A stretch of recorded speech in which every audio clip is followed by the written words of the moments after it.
Hey everyone, welcome back to You Are What You Love. I am your host, Marissa Tandon, and my guest today is an Emmy-nominated writer, a amazing comedian, and she's also very funny on Twitter, and on top of that, she is very hot. Whoa. So, thank you so much. it's an audio-only medium, so I have to put it out there. They have to know. You know what I mean? I like to think I sound hot too, but I think you do. I think it works. You got a voice for radio and a face for television.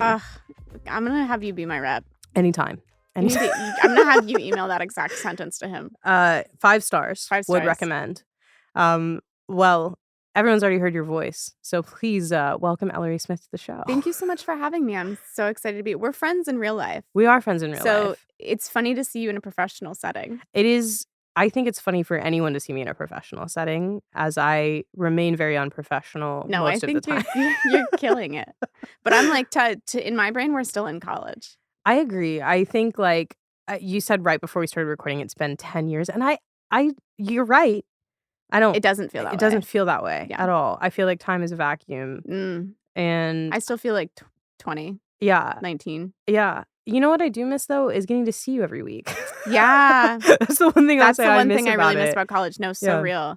So real. I was actually thinking driving here, the last time I was here was a party, and I saw a few Emerson people, and I was like, whoa, I see them like so infrequently now. Except for there are some Emerson people who are really in my orbit because they're doing comedy stuff. Yeah. But everybody else, it's sort of like, I'll see you once every 6 months. Yeah, see you when I see you. Yeah, see you when I see you. I've realized like one of the things of being an adult is that you don't realize you haven't seen someone for months. So true. And you're like, oh, I guess we should do something. We should have lunch. Yeah. I think also, texting and social media makes you feel like you're seeing people a lot more frequently than you are. Yeah. Yeah. Because you're like, oh, I know exactly what's going on. Yeah. And for you also, like, your social media presence is very funny. So I always feel like I remember talking to you recently, even if it wasn't over text. A more realistic way to say that is I post a lot and you hear from me a lot. Because I'm always just hitting post. Yeah, very fair. I admire the lack of restraint.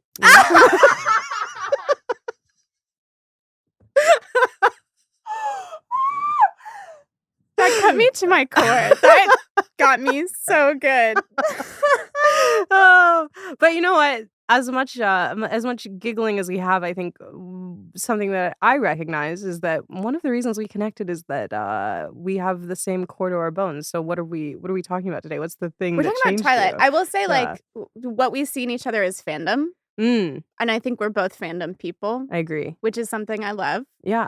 And the Twilight fandom was probably the first I ever belonged to. Oh. Because I read it when I was in the 4th grade. Before it became really popular, then everybody else in my class read it. And then like 2 or 3 years later, the movie came out. Yeah. And so I went to an all-girls school, much like you. Mm-hmm. My class was obsessed with Twilight. Yeah. Obsessed with it. Read every book. We organized trips to see the movie where we would dress up and people would be different people. And we did that for every movie up until high school. Okay. Like, literally. Did you dress up as characters or just dressed up as characters? Got it. Yeah, we got really dressed up. No, people dressed up as characters. Okay. And there were like separate groups that would go because like the popular girls wanted to go and then the less popular girls also wanted to go, but they didn't want to go together. Of course.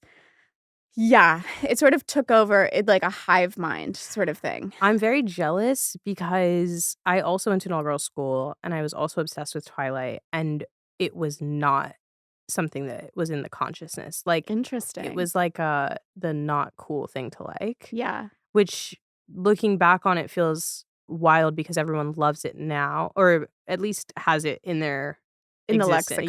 Yeah, they know in it. Their memory. Yeah, but it was not a popular thing. It was like a thing that everyone was so onto Harry Potter. Oh, interesting. And I had not read or seen. This was like we had all emotionally moved past Harry Potter. And a cross I had to bear for a long time was being like, well, I read Twilight first. I was that person too. And then it fucking blew up and now you all love it. Yeah, you're too indie. The original I indie really girl. was, where I read it like the summer before 4th grade or something. I used to be such a voracious reader. And I still am, but like not as much as I was when I was a kid. And so like I devoured it and I brought it to school and then it blew up. And I was like, oh, I guess I'm a tastemaker when I was 8 years old. One of the things I think about with Twilight a lot is that like people always sort of shit on it just in general overall. I mean, I think if you revisit the material as an adult, you're like, "Oh, this is really bad." Yeah, but I guess the thing is, like, you're saying you read it in 4th grade. Yeah, it's That's the technically not point. really good, but it doesn't have to be. It shouldn't. It's Well, fun. yeah, and if you Yeah. were reading, like, heavily like, you Yeah. can't read Bronte in 4th grade, you know what I Yes, mean? you can pretend to. Yeah, you can read it upside down. Exactly. And you can technically read the words, but It's you're like just how not the gonna Harry enjoy Potter yourself. books, like, they start simple and they get more difficult because you're Mm. supposed to read them, like, as you age. Yeah. Like, they're books for kids. Sure. Yeah, I think that's the I think people forget that, like, the people who really genuinely love it Are children. children, Yeah. and then you have a nostalgia for it, and it's Yeah. wonderful. Exactly. And you can look at it closer as an adult with, like, a better lens and say, yes, poorly written, certainly. Yeah, that is a bad sentence, but I still liked it. Like, it was still enjoyable. It's huge. It reminds me, it's like Tumblr culture before Tumblr existed, Mm. where I was, like, such a sort of like a dreamer as a kid and, like, you know, really sort of obsessed maybe with romance. Yeah. And I loved stuff like that, and so it just seemed like such a big world. And now, like, watching the movie, I'm like, "That's an abusive relationship." Okay, this is an interesting topic that I'm curious about because I think a lot of people are anti that relationship and are able to kind of put it in a box where they can say, like, this is bad, right? However, I I think there's a way to read it where it is the movies, I don't think the books are. I think the movies allow you to read it in a way that is a very feminist narrative in a very specific way because stick with me. I know, I'm like, "Break this down for me." So, I think what's interesting about the movies, if you go from movie 1 all the way to the end, is that the reason why those the movies work very well is that Bella basically is unhappy in life, is a caretaker, is taking care of her mother who's basically a child. It Mhm. then moves back in with her dad who Is is also also childlike, like, doesn't understand how to take care of someone even though he wants to. And so it's like up she's 17 years old. She's always spent her entire life in some sort of turmoil, moving and with like taking care of the people who are supposed to be taking care of her. And then she also feels like she doesn't fit in. Like you get very like basic movements of it of like you're not tan and you're from Arizona. Maybe that's why they kicked me out. But you get the sense that like she's not leaving behind a bunch of friends. She's Yeah. moved around. Her mom is willing to like let her go live with another parent so that she can chase her minor league baseball boyfriend to like the next place. She like already feels very isolated, very like taking care of other people, right? And doesn't feel like she fits in and like also to some degree has to feel like they're like this can't be as good as life gets. And then she meets someone who is mysterious enough that she has to solve the problem, which I think often is the reverse. Like we often get like the guy who's like, I have to know something about this mysterious girl and like figure her out. And so you get like her trying to like she knows there's something more and then actually does figure out like what it is. And then I think it's not necessarily done in the right way, but you do get the reason I think to a degree the reason why their relationship works is that he does to an extensive degree take care of her, quote unquote, of like she gets flipped into that position. But Interesting. the big thing that I think is the most important part of it is that at the end of the first movie, she tells you what she wants, which is that she wants to be a fucking vampire. Sure, but she only wants that because that's what Edward is. I disagree. I think I'm like, she hasn't been served enough options.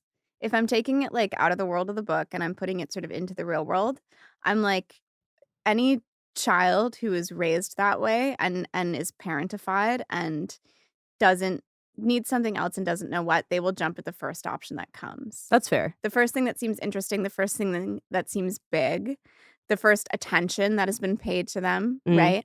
And so even though for the first half of the movie or the book, Edward is paying her sort of negative attention, Yeah. it's still attention, and so it really, like, seeps into her, and she's like, "I need more of this at any cost." She does get attention from the other guys in school, though. She's But like the it's shiny new not toy. she's the shiny new toy, but it's not in the same way, Yeah. whereas, like, this is it's almost like negging. Yeah, to a degree, I see that. I do. Yeah, I also don't think like we should be modeling our romance off of Oh, no, someone never. who like Never. you know. Yeah. Yeah. He's like, And I'm that's gonna murder okay. everyone Yeah. to eat you. Like, not great. And that's fine. It is what it is. But I am curious because you said you read it when you were in the fourth grade, Mhm. which, like, what were you kind of mentally doing at that point? Like, you're It was in an all-girl porn. yeah, It right? was 100% porn for me. I'm, like, so and I was thinking about this last night as I was watching the movie, as I was like, "Oh, in middle school, like, I didn't really know about" because I think girls discover porn later than Mm, boys do, and so I didn't know about porn, so I was just reading these books, yeah. and, like, that for me was, like, sex. Interesting. Even though there's not sex until the final But there book. is so much sex. Yeah. Does that make sense? Like, in the absence of sex, there's a lot of sex. So, I do agree. I think, like, it's really interesting because I was thinking about, like, the other media that we were being served at the same time, whereas, like, you've got I guess probably not in 4th grade, but, like, around middle school, like, you start with, like, Gossip Girl, Pretty Little Liars, the books, I think, maybe not the TV show yet, but, a lot of stuff that was, like, teenagers that were having sex all the time and, like, not really making a big deal out of it, Yeah. and But then but what's so horny about this is that it's made a really big deal yeah, it's out of made it. a really big It's deal out about of the it. buildup. Yeah, and I Yeah. think also, like, to some degree, I was like, yeah, I'm not who like, as we're both in all-girls schools, like, I nobody's didn't have having sex until sex. I was 18. Exactly, it's like, it's not there, and so it's like there's something more, like, I think almost female sexuality about it where you Yeah. can like, the holdout, it being Yeah. an important The situation. projection. You can sort of, like, Yeah. project your it's like edging. The whole series is edging. It Yeah, is. yeah, no, it is, you're right. But there's something hotter about it. I don't know, there's Yes, no, just there is something hotter about it because yeah, you have to wait. But that's, like, why it's, like that's why the consumption of the books is so easy and you, like, speed through it because you're like, yeah. "I need to get to the end and Yeah. just see them fuck." Yeah, absolutely, and And you're then also when they like, "Are they ever do going to?" of course they're going to. There has to be a payoff. And then when they do, it's, like, so carnal, Yes. and it's, like, rough. She, like, really gets fucked. Yeah, Like, yeah, and, like, I think about it, I actually still me remember reading that too! scene, and, Me like, too. it's like because they literally talk about, like, he's about to, like, bite her, and instead he rips a pillow in half, and then there's Yeah. and you're like, "Yeah, Yeah. absolutely, I'm 12 years Absolutely. old, and that is correct." Exactly, exactly. Is that by the time I'm trying to think about what order they came out in, like, if it was one every year. So by the time that they're fucking, I'm like, am I in the 8th grade by then? In the In the books? 7th grade, I might have been.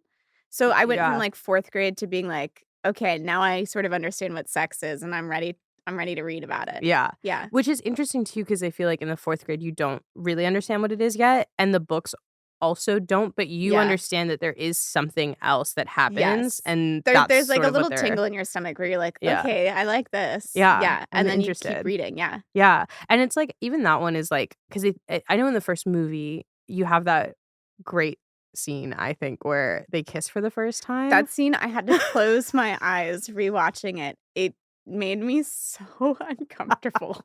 It's like And he I think physically can't. yes, and I'm, like, thinking back to, like, what did all of our parents think when we were, like, obsessed with it? Like, I would do to, like, be safe in all my notebooks. Like, the same you know how in the book they do his Y handwriting? I yeah, would yeah. copy his handwriting so it looked exactly like that, and my math teacher would be like, "Are you dumb?"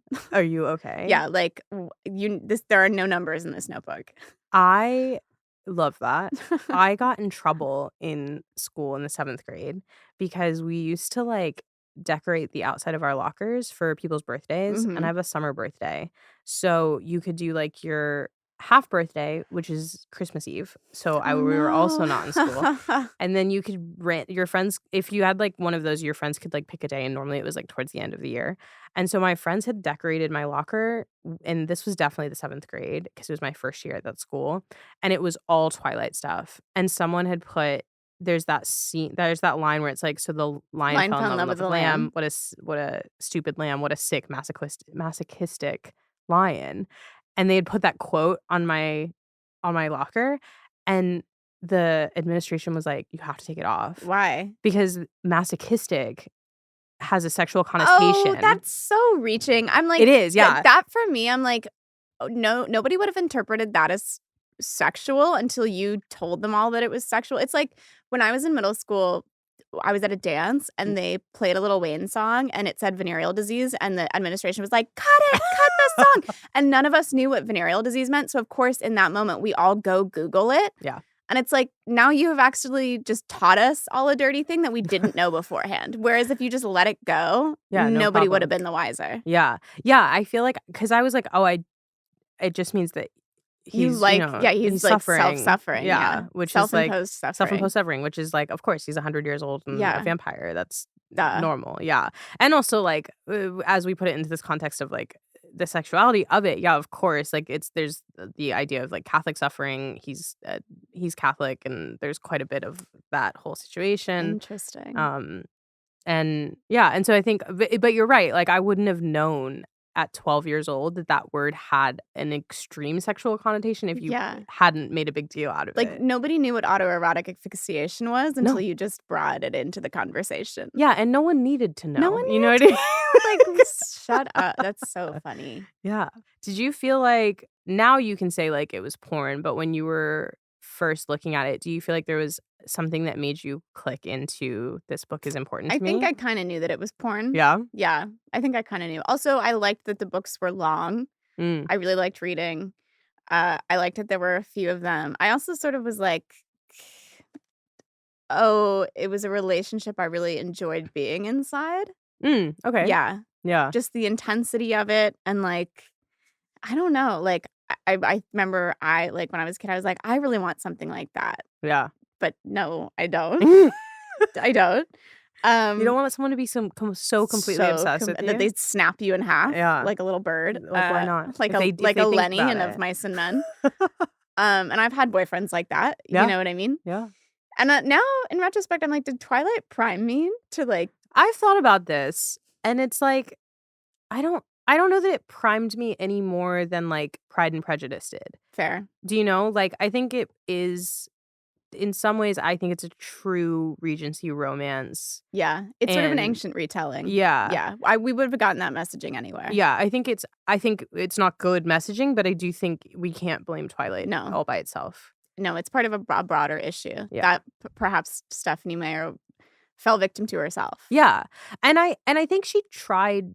I do think the movies, again, do a better job of this, but like, I do think there are parts that stick out to me more than Pride and Prejudice or the stuff that we did read in high school. Like, if you watch the way that first kiss scene is shot in the movie, they like, Edward comes so slowly. It's so desperately uncomfortable. Genuinely 5 minutes. 5 to 10 minutes is the lean in. It's so long. It's so long. But there's a moment that if you watch it, like the power shifts in that kiss and she becomes the aggressor. Yeah. And then that's when she has to apologize for it. She has to be like, whoa, sorry, I didn't realize that you were that much of a meltdown. Can't control himself. Yeah, no, it's bad. It's not good. I'm not saying it's good. I'm just saying I think there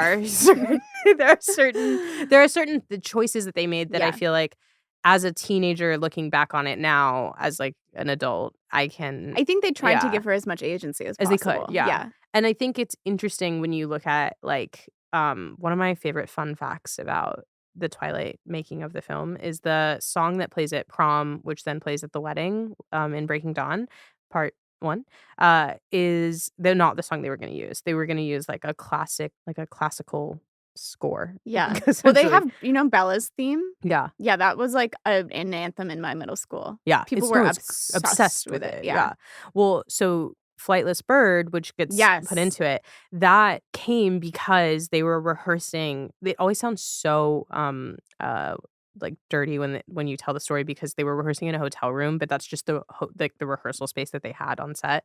So they were rehearsing the prom song, like the prom dance, and so it was Robert Pattinson, Kristen Stewart, and Catherine Hardwicke, the director, and they're rehearsing it to the normal song, and it's something about it was like fine but not magical, and Kristen Stewart, who is also 17 at the time, was like, can I just play you this other song that I really like? Oh, no way. And so she plays Flightless Bird and they dance to it. And Catherine Hardwicke talks about it as like, she's like, that's the moment that I could watch them fall in love. And like the characters, like it all clicks together. And then that song obviously comes through. And I think about that all the time because I think what was so interesting about it was that Kristen was 17 at the time as well. And like, it's so rare that movies are made about teenagers Who are starring that age, teenagers. Yeah. And, like, thinking about, like, the innocence of that same thing of just being like, "I heard this song that I really like and I think fits, and, like, can I just play it for you? And if you don't like it, it's okay. We can go back to this other thing." I don't know. There's something like there's those little moments that I feel like then that song still makes me cry. Ha ha. I do think that that's some of it where, like, when by the time that the movie came out, we're watching the movie and we're like, "Oh, she's us. Yeah. She's our age." Yeah. Or, I mean, we weren't 17, No. but she was, like, close. We were, like, maybe 14 or whatever. Mhm. And so we saw a lot of ourselves sort of in that.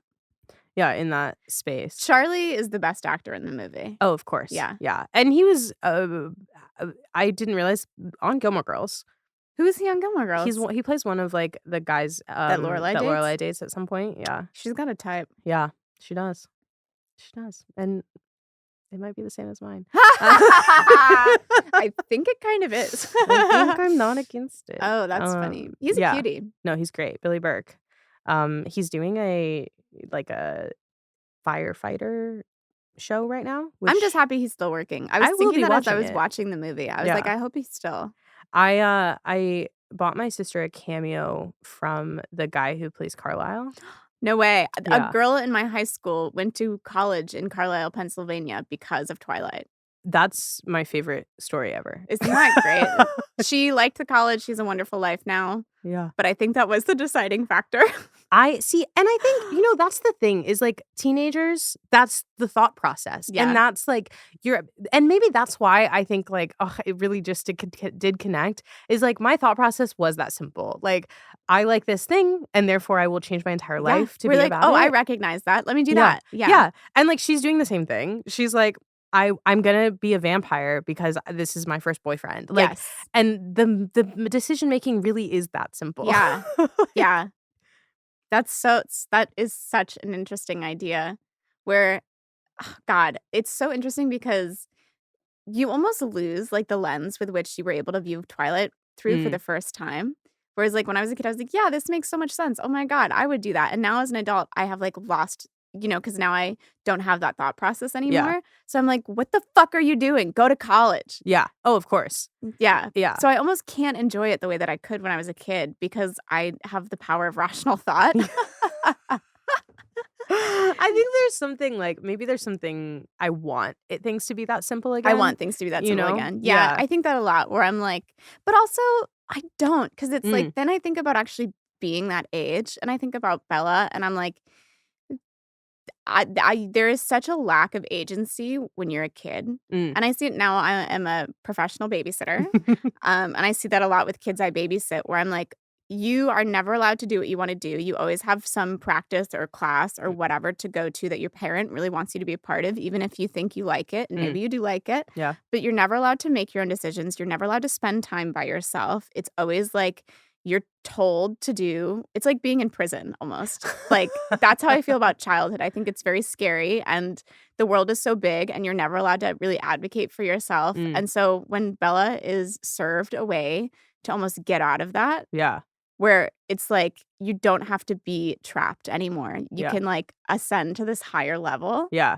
Of course she takes it. Yeah. Well, I also think like because I think about that sometimes and for me, I miss having somewhere like a schedule. And I think part of that is the fact that like I was never in a parenting situation where someone was making me do something I didn't want to do other than maybe my homework. But I was also a nerd. So like I liked my homework a lot. You know what I mean? Like I was never like that kid that and I know there are a lot of kids who do have this, which sucks. And I think I can't tell anyone how to be a parent because I'm not a parent, but I know I think you can try. I can try. Yeah, no, I think it's like important when you are lucky enough to have a parent who is willing to look at you and say like, you're a try this, person? or you're a human being, Yeah. and like have a conversation with you when you say like, I don't like piano, it's hard and it makes me sad and I don't think I'll ever be good at it and I can't sing and I don't know why we're playing musical instruments because I can't do it and is willing to say like, okay, did you try it? What don't you like about it? And have a real conversation with you to help you understand what it is that you don't like about it. And like what it is that you would be searching for in an interest. In another thing. Yeah. Yeah. I think the thing is so many, it's twofold. So many parents are like, well, something needs to go on your resume for college. Yeah. And then I think also a lot of parents see kids as an extension of themselves rather than a three-dimensional person with their own interest. Like, here's another thing I realized babysitting is I'm always like, wait, let me show you the song you're going to love. No, it's a song I love. They have no connection to it. It's 20 years older than they are. They don't give a shit. And they don't have to give a shit. No. They are their own person and they're going to like their own things. And like, I can like show them things, but it doesn't mean that they have to like it. And I think so much of like the parental childhood relationship is for a lot of people about control. And it's, I think, hard for parents to see their kids as separate human beings that have nothing to do with them. Yeah. No, I think like I talk about this too, where I'm like, I don't want kids because I don't think I'm selfless enough to have them. Me too. You know, like I want to be able to do whatever I want to do. And there's a living, breathing human being that needs help and lives in your house and like not only needs help, but it has to like be fed, stay alive, and also needs like communication to figure out what they like to become a person. And I don't have the space in myself your to life do is that. no longer your own when you have kids. And you have to recognize that if you're going to do it. Absolutely. And I think a lot of people don't. I think people have kids the same way that they would get a dog. Yeah. Where they're like, oh, I want this thing. And it's like, I have in my life faced so much resentment towards my parents because I never asked to be born. And then my life got really hard. Yeah. And so I'm like, I didn't ask to be here at all. And now like some of my friends are dead. And so it's like it was so tough for me for so long to like forgive them for having me. And now I'm like, oh, life is good. I'm happy to be here. Sure. There is an off ramp to suffering, but it really was like, I resented my parents for a long time. Were your parents the type of people that made you do things you didn't want to do? Yes and no. We always had stuff to do. We were very itinerant children. And like, I guess I never really knew that I could say no to any of that stuff. But also my parents were like not really around. Like they were like sort of pretty absent. Okay. And we were sort of staying home alone by ourselves. Like I can think of myself at 6 years old alone in the house. Oh, wow. Yeah. And like my sister's a little bit older than me, so she would have been 7. Okay. And my dad didn't work far from the house, whatever. But you wouldn't do that today. Yeah. Different time. Different time. That's actually probably around right before you were reading these books. Yeah. Literally. So maybe like 2 years, 3 years before. Yeah. So were you reading a lot because you were alone? Like you didn't definitely. have. That was just what we did. Yeah. Yeah. Were you a library kid? Did you go to the bookstore? I was a library kid and I would go to the bookstore for sure. Definitely. We had a local library and then we had a library at school. And then I went to summer camp every summer for like 4 weeks or whatever. And I would bring probably twice as many books. I'd bring like 8 to 10 books to summer camp. To summer camp. And I would just burn through them. I think I remember vividly actually. I went to summer camp the year Breaking Dawn came out, the book. And my friend at like a camp friend who becomes the most important person in your world ever, for 4 weeks and then you go home. She had like a doctor's appointment or something, so her parents came and got her. And so you were like, down. Get the book. So I literally was like, get the fucking book. And she got the book, read it, and then brought it and was like, here you go. Like, and we like read it was that intense. Like, whoa, I remember. it really did feel like that. Yeah. Yeah. I think I remember being at camp when Breaking Dawn came out and not being able to get it until I got home. Devastating. Not possible. You literally. No, literally. Yeah. I remember like almost exploding. Yeah. When I got my hands on it. Yeah. I think I do remember also like coming back from summer camp, I went to camp out here in like in LA and we'd go on a mountain. And I remember like my dad would pick us up and we were coming down the mountain and like the first stop I wanted was the bookstore. Like we went to the bookstore. Isn't that so nice? Yeah. That is so nice. Yeah. I'm trying to reclaim that in my adult life. We're like, and I also remember being a kid and like genuinely the house could have been burning down around me and I would be flipping through the next page of Twilight. I would be like my nose glued to the book. Yeah. No idea. Same. I was exactly the same with that. And like I also, another episode recently, Alyssa Espon, we were talking about The Witcher and she was talking about reading as a kid and she made me realize why my eyesight is so much worse than the rest of my family. And it's because at night, reading in bed without the lights on. Exactly. Yes. And she's like, I have terrible eyesight now. And I was like, oh my God, holy shit, me too. Yeah.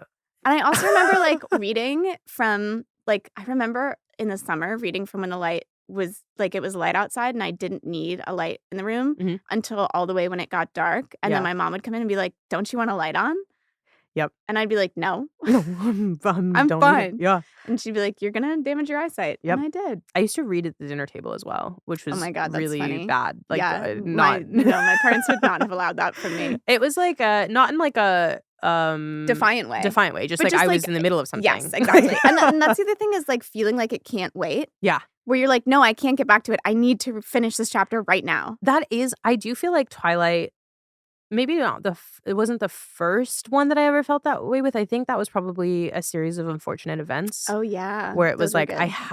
I cannot be The bothered right stakes now. were really high. Yeah. Always. I feel like Twilight was the first one that was like a romance that had that level of stakes where I was like, I have to keep moving. There is a stress that has to be resolved. There was a stress. That's a really good way to put it, where it did feel like there was like intense stress on my heart. Yeah. Like I remember the physical feeling of being like, I need to know what happens, even though they don't fuck for another like 3 books. Yeah. But like where Edward is gone and like Oh, New Moon. New Yeah. Moon. Where you're like flipping through those pages. Yes, exactly. Absolutely devastating as well. And then I'm also like the Jacob stuff and yeah, just like the veracity with which I needed to get through the story. Like I remember waiting for the next book to come out and it felt like I was white knuckling it until the release date. Did you read fan fiction in between? No, I never did. Never at all? No, never at all. Oh, that's surprising to me. I know, isn't that really interesting? I was like, I would never really, I mean, I was on Tumblr for basically from like 2009 until today, for like the whole thing. Yeah. But when I went onto the internet, it was almost never fan fiction. I was really like, do you remember Rotten.com? No. Rotten.com was like snuff videos. And that's like sort of what I spent my early childhood on. Oh my God. I know. Yeah, we're on different corners of the internet, I know, it turns out. But I really think that like that explains like the type of comedy I do now. It's because I like watched like the Danny Pearl beheading video and I was literally in the 1st grade, like That's so young. Funny. I had that does put Doesn't a lot together. Doesn't click? Like things are clicking for me about you. Like it genuinely, like I remember being online in like the 6th grade and seeing a leg that had fallen off because it had gotten gangrene. Oh my God. Yes. And it turned me into like a twisted person. I think one of the things that I think about a lot is the fact that we were unsupervised on the internet. And also in an era of the internet where you could genuinely see anything. You could find anything you wanted to find. Whereas like it's not like that anymore. But this was like the Wild West. Yeah, no, it's much more difficult. And I think there's like it's a totally different space because back then it was like we had the freedom to discover anything you wanted to discover at the tips of your fingers. And now everyone could technically do that, but it's so niched down of like I think kids have to spend so much more time finding it. Yeah. Whereas like literally like first page of Google, it'd be like ISIS beheading video. Yeah. And you could find whatever you wanted to. And like it's become so much more of a business. But back then it was really like unfettered whatever you wanted. content. Yeah. But I will say, I think again, parents have the way they want to do things, but I do think a lot about the fact that I think my dad did a decent job on certain things that I have no idea how I would handle because Really? I would be so afraid to let a child be on the internet. Oh, I would never. I would be like, what do you need the internet for? Yeah. Like there's nothing good there. And they're like, I have to do my homework. But my dad, I don't know, my dad never made me feel like I could not ask a question about something. I think that's the way to be because then you can let your kids do things because they are going to experience bad things in the world. But they need to feel comfortable coming to you to talk about it. Yeah. And like I didn't find myself because I didn't feel restricted in that way. Like I didn't have like a certain amount of time I could spend on the computer or things like that. I didn't really find myself going to find anything bad. Like I didn't find myself being like, Dad said no porn, so let's go find porn. Like it was sort of just like I was like, I want more Twilight, so I'm gonna go find more Twilight. Oh, interesting. And so I feel like it gave me 50 Shades of Grey. Honestly, I found 50 Shades of Grey came out our last year of high school, I think it was. Did it? Yeah, not the fan fiction version of it, but like the published book. Oh, interesting. I guess it did. I think it was our last year of high school because it came in Breaking Dawn Part 2 came out in 2012. Wow. Which I know very specifically because everything there was That was like our a junior year of high school. it was my senior year. It was your senior year? Yeah, I'm a year older than you. Oh, you didn't I have to say not that to on the record. I know, not to be dramatic. Not to age myself. In my mind, we're still 19. I know. Yeah. Well, I guess I would be 20, but Sure. yeah, I will have a Hollywood death before you. So, Unless I do something really problematic. That's true. Yeah. Anytime. Anytime. You feel free. No, I think there was a tweet, and the reason why I know specifically when the Twilight movie started and ended is there was a tweet that said, everything you need to know about a person you can find out by the highest box office movie their senior year of high school. Whoa. And the I don't know if they were the two highest box office movies, but when I was Googling to find out everything I needed to know about myself, the two movies that came out my senior year of high school were The Avengers and Breaking Dawn Part 2. No way. Which is There everything we you go. need to know about me. you. Yeah. And then Whoa. if you look at the beginning of both of those franchises, they both started in 2008. Whoa. Iron Man came out in 2008 and so did Twilight. So that's like that sums it it's up. the whole stretch. I don't even know Yeah. that we need to do this podcast anymore. That's all you need to know. That's so interesting. That is so interesting. So it would have been Wow. your June. I don't know what would have come out your senior year, but I don't know, but that's a really interesting point about Twilight summing up like just such impressionable years of your life. Yeah. Yeah. It's like it's also I think the books all the way through the movies, they came out in the stretch of time where you're becoming aware of yourself. Yeah. As a person and then sexually as well. Just like aware that that's a thing. And it is very I don't know. I think a lot about it because I do think like at the time I had no concept of sex or the concept of sexual attraction or anything like that. And then being in a bubble where like I was only surrounded by girls my age and I just really wasn't thinking about it. And then being in all girls school and also like my first boyfriend was the only man I was in contact with, which was like I was the co-captain of my robotics team and he was the co-captain of his robotics team at the boys' school. And I look back on it and I'm like, we had nothing in common other than the fact that we both did robotics. That's enough.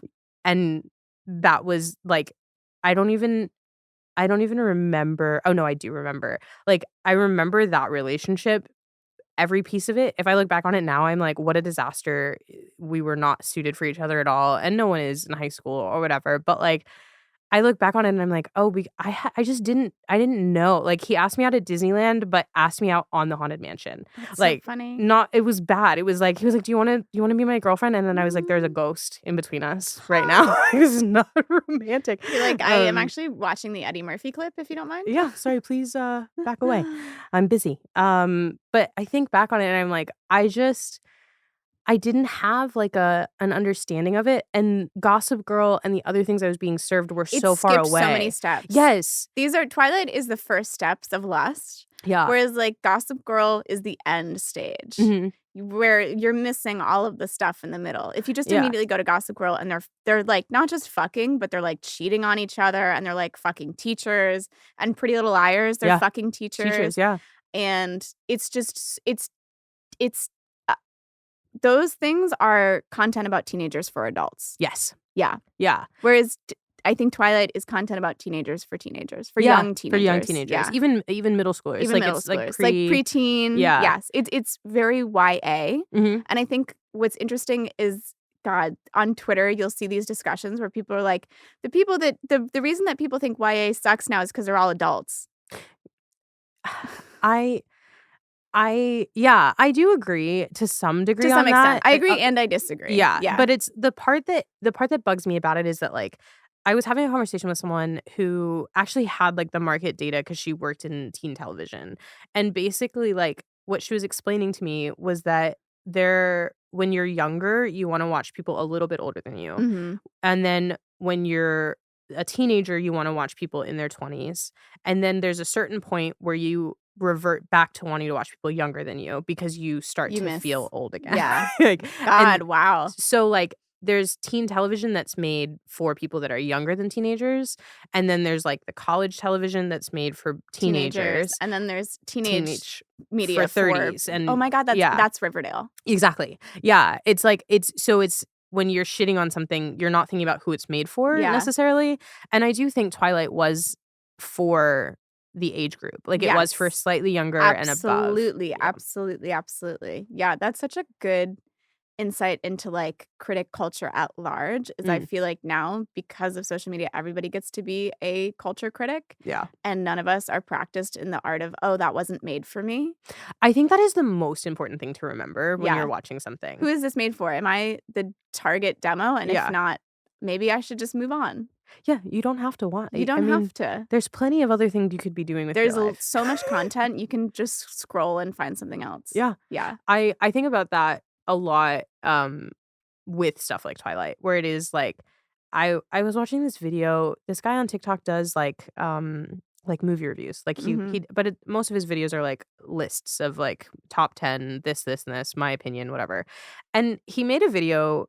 He's very much like a film bro, like, which is fine. There's nothing wrong with that. That's the content that was made for you. But he did a video that starts out with, "No one asked me to do this, but..." Perfect. Perfect.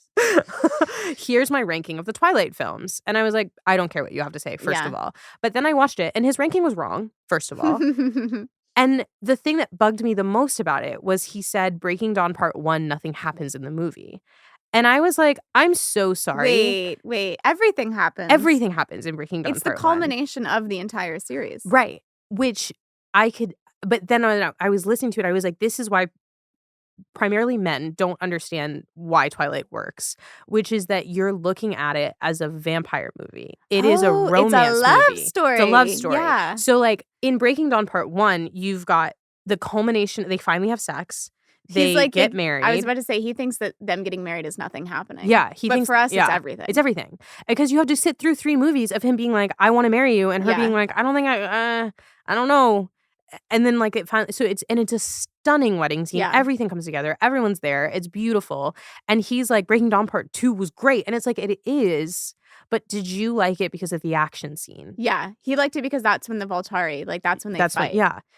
That's when he's interested. Interesting. And I was like, Wow. it finally clicked. I was like, it's because you're watching this as a vampire movie. As an action movie. And that's why you don't like it. Yeah. Because there's no action. There's no action. In it. Yeah.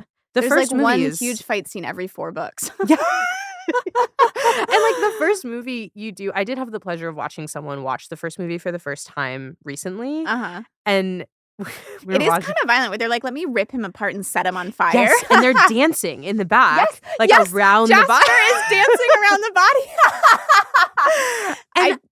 And the word you used earlier was primal, and like they are primal. It is. But I also feel like as a teenage girl, I felt that way. No, like, you do. Yeah. And the lust is also primal. Yeah. It's so like... It's you're having feelings that you don't really understand like, why. I do want to bite something. Yeah. Yeah. I do want to rip something in half. Yes, exactly. This man did wrong me, and I do want someone to rip his body to shreds and set him on fire. Yeah. Like, I think that's why it works. Yeah, it's like sort of the perfect mesh of like lust and rage and like, and those are things that you feel as a young adult, but you don't necessarily have the words for or know why. Yeah, but you still feel them. Mm-hmm. And so being able to like dive into this book and sort of live out those emotions through these characters, I think that's why it feels so good.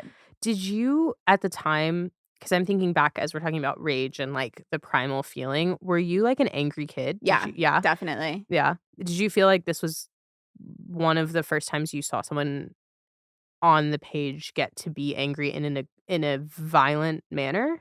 I don't know that that's true because I had read so many books where I feel like it definitely had come across at some point. Like I remember reading like there was some princess series, and I remember reading about Anastasia, and like they basically describe how her whole family was killed, and I was like, oh, I feel that way.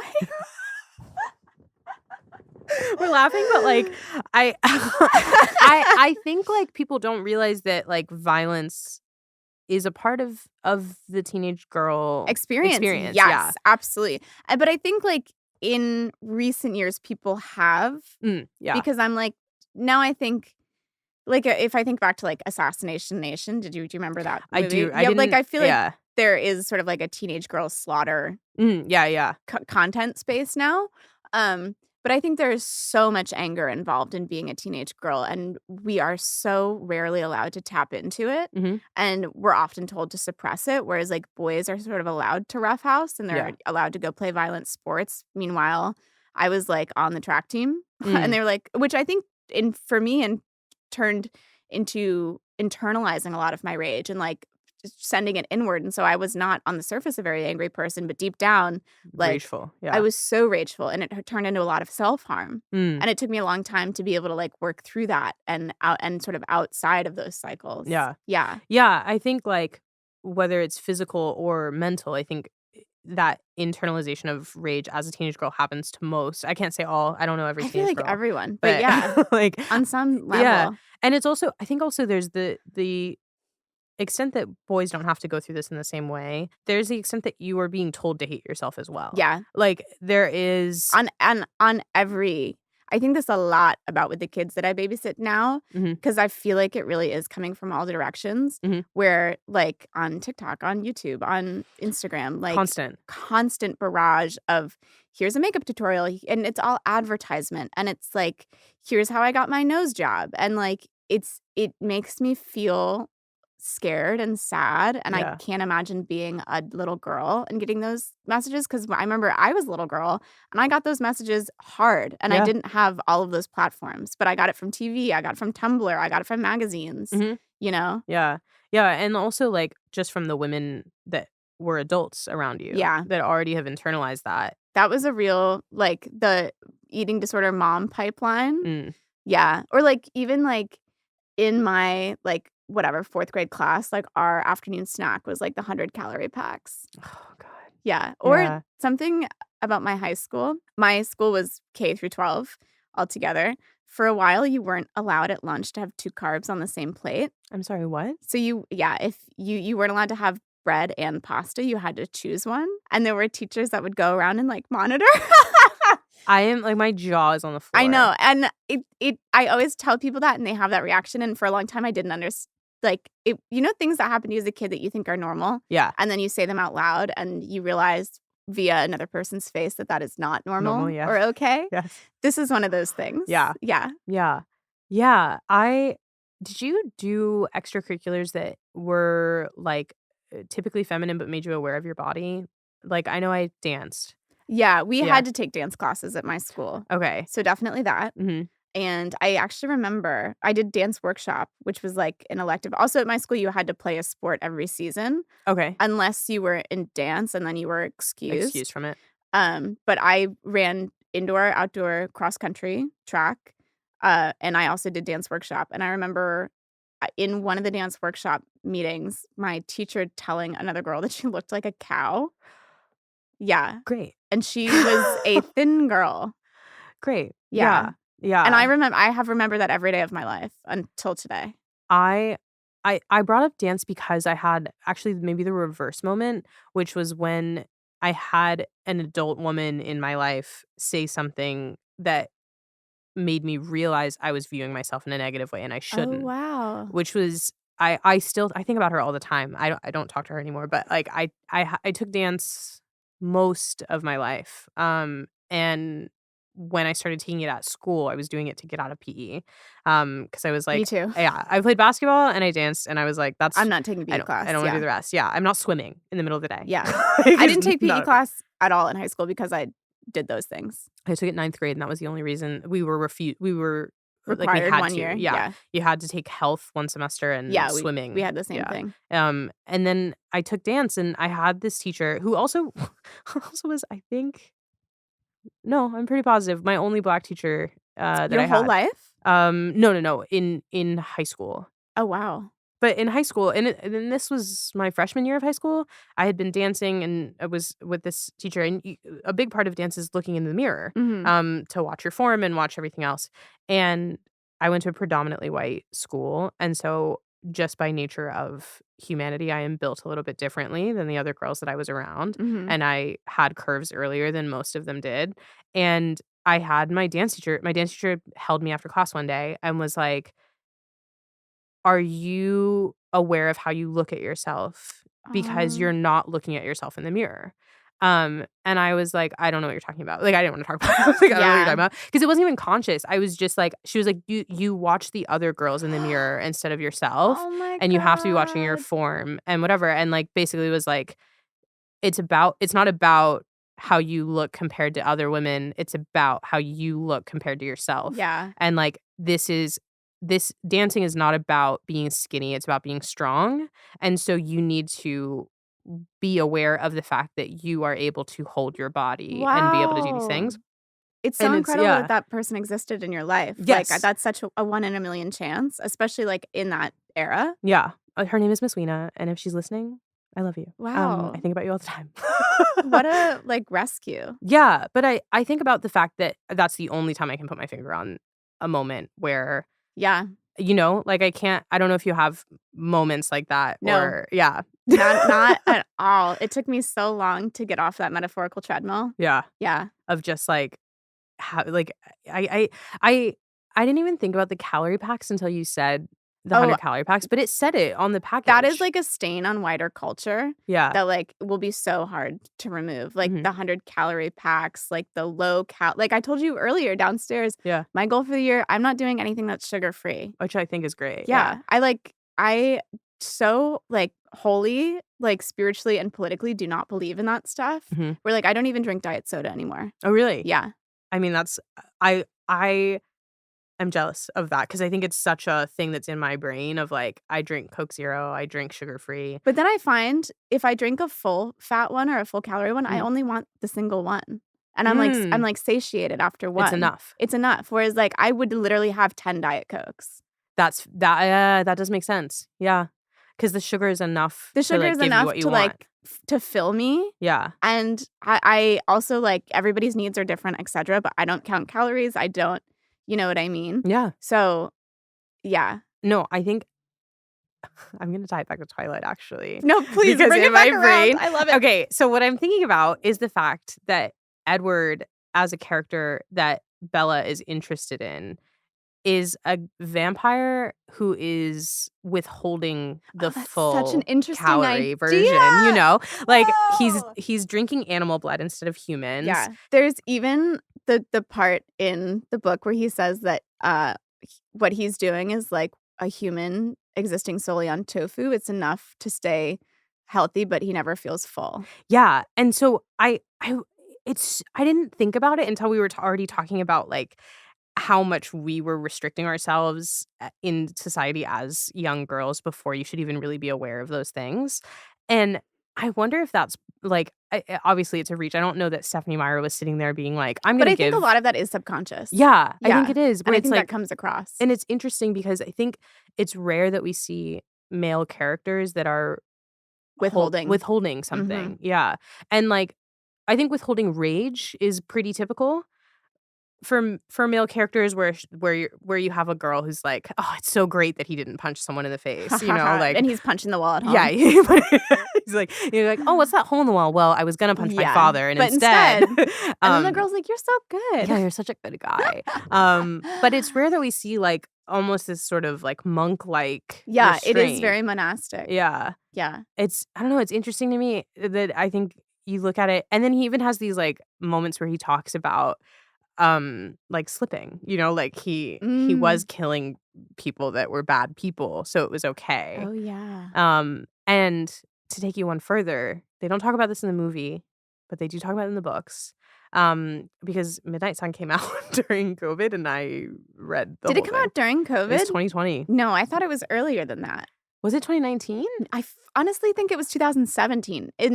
But time is Midnight Sun was? That's what it feels like to me. No. It definitely came out later because I bought it in Costco. Like, I downloaded the PDF. Maybe I had. Oh, there was it a was leak. leaked. Okay, I read the leak. Yeah, so it was the first 5 chapters. The reason the book took so long to come out, so she says, is that the first 5 chapters were leaked, and then once they were leaked, she put them on her website so that you could read them and was like, I'm never publishing the book. And it was very dramatic and intense. And then the book finally came out this year because she probably was like, I would like to make some money. Yeah.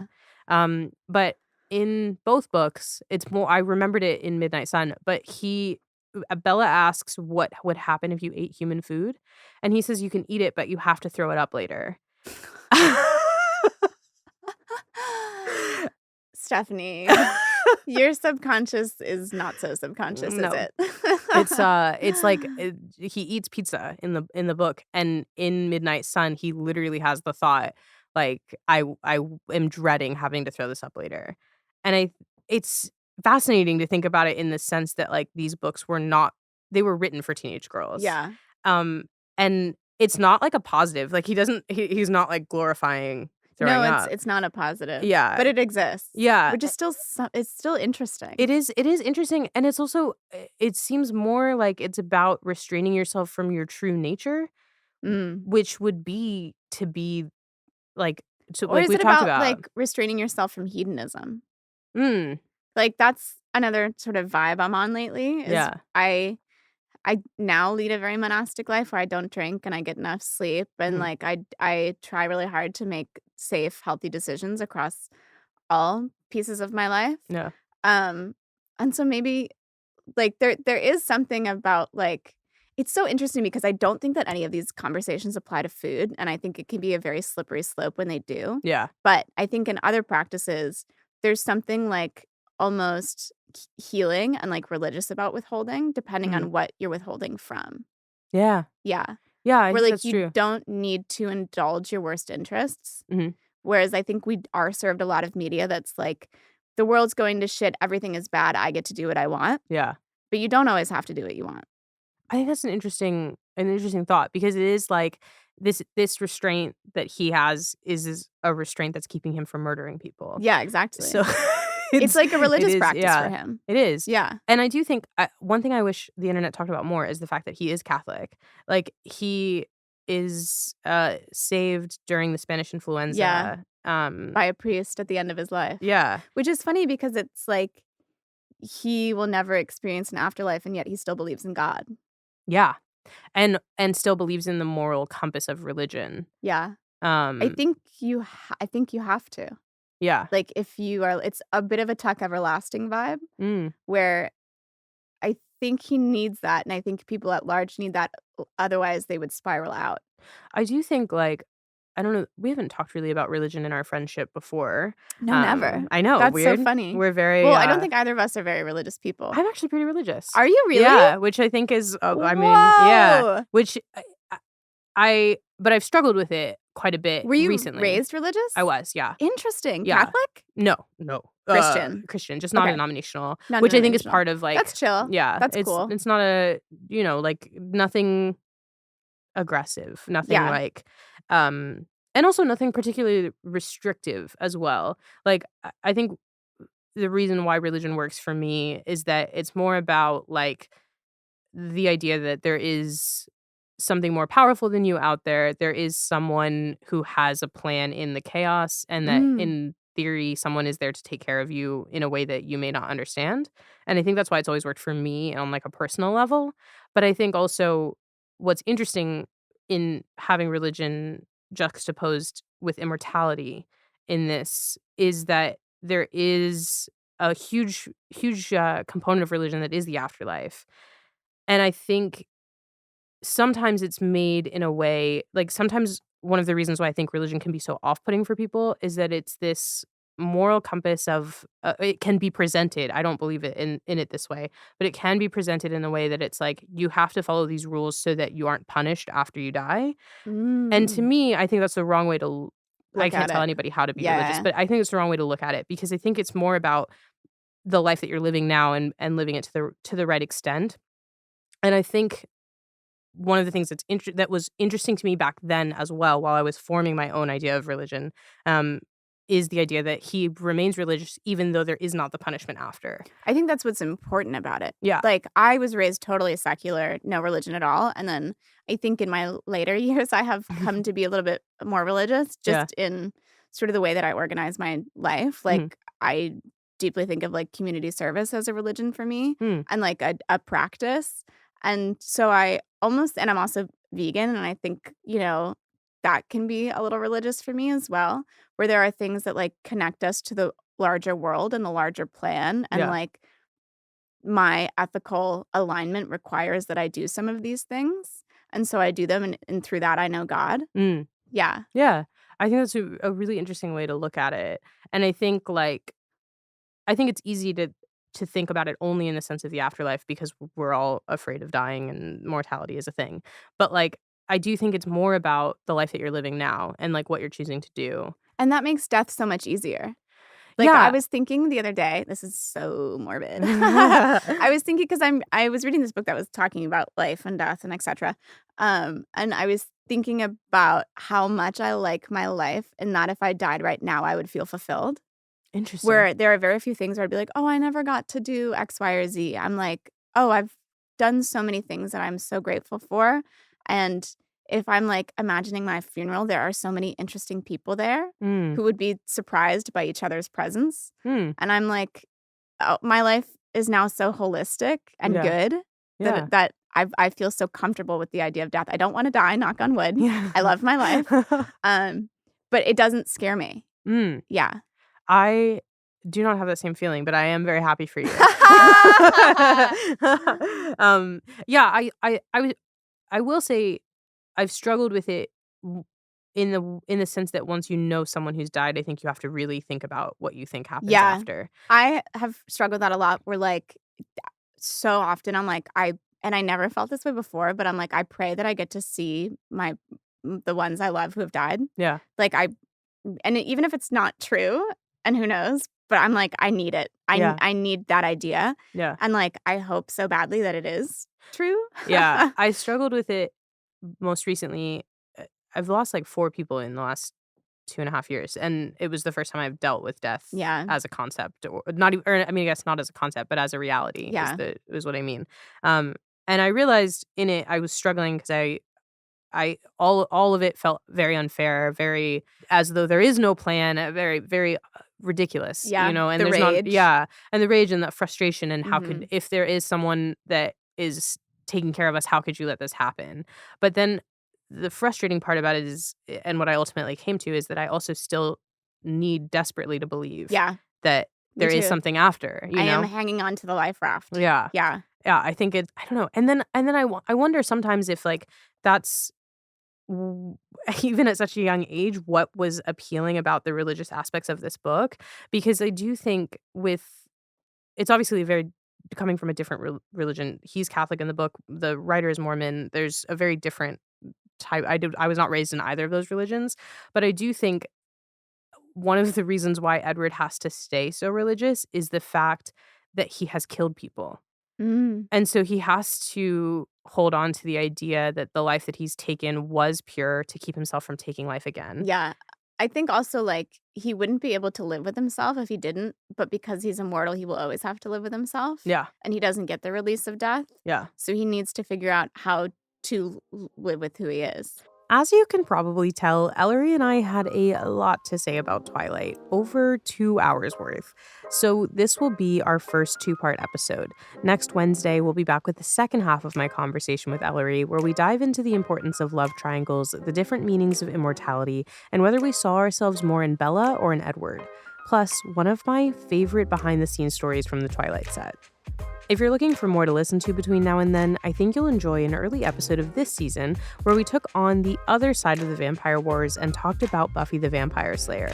You can listen to me and my colleague Gabrielle Urbina break down his relationship with the show, how he connected with the outcast nature of Buffy and her friends during his teenage years, and how he navigated his relationship with the show after the legacy was tainted by the creator. You can listen to that episode by scrolling back wherever you're listening to the show right now to episode 4, Buffy the Vampire Slayer with Gabrielle Urbina. Between now and next Wednesday, if you want to keep in touch, you can follow me on social media at Marissa Kamari, anywhere you get your social media fix. You can also sign up for my newsletter by going to our website, tandonproductions.com, clicking on You Are What You Love, and signing up there. I send out an issue with every episode of this podcast. And we just started a Discord server, so if you want to connect with me, with other listeners, and talk about the types of things that we are talking about on this show, you can join that by clicking on the link in the episode description. Until next Wednesday, I hope you are enjoying what you love.